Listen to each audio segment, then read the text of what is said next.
Hello and welcome to 6 Minute English. I'm Alice. And I'm Neil. Neil, how often do you do the washing up at home? Oh, on special occasions, like after Christmas lunch. That's terrible, Neil. Well, domestic chores are the subject of today's show, and you know what?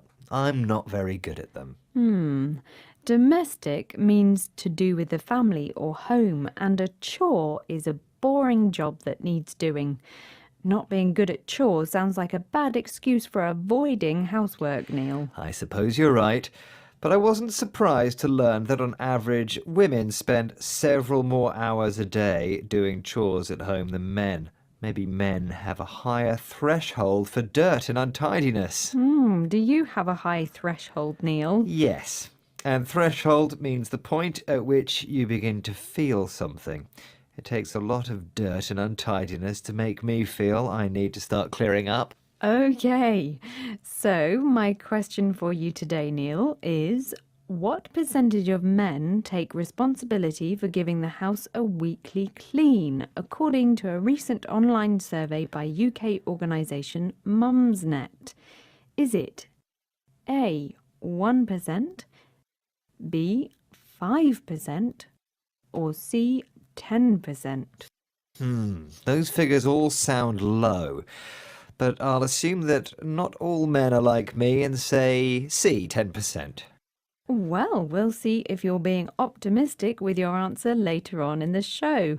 So now let's listen to a conversation between BBC reporter Jeff Bird and his wife Sarah.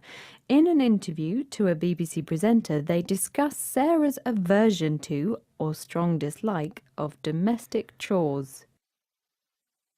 The thing is, it's a boring thing. You should just do the minimum amount you need to do to get by. That is my policy. I would say I definitely work harder than you do and therefore have less time.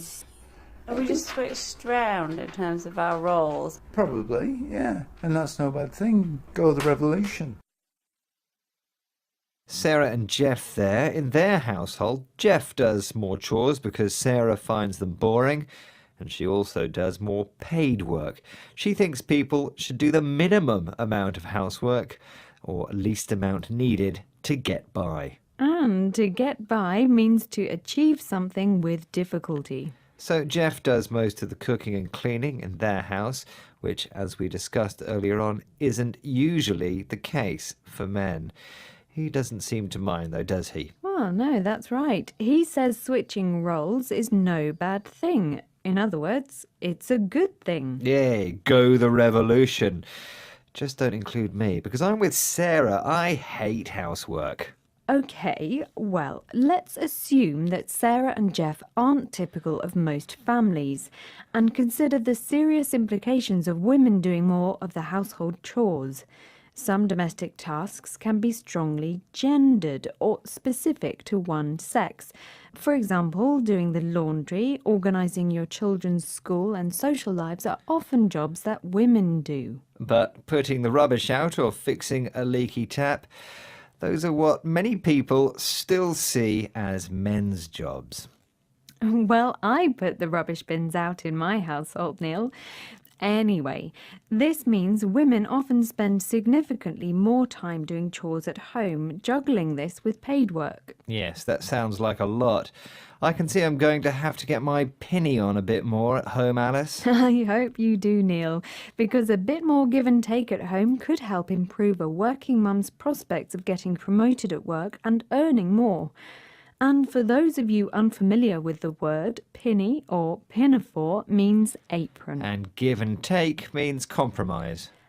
Let's hear now from Professor Jonathan Gershny, co-director at the Centre for Time Use Research at Oxford University, talking about why it's important to protect your earning capacity or ability to earn money. Nowadays, half of all marriages fail.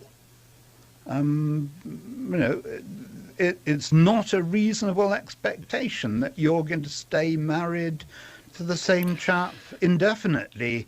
And if, under these circumstances, you've been out of the labour force looking after the kids while he builds up his earnings capacity by working long hours at work, and then he runs off with his secretary, well, he departs with the earnings power and you're left with the baby.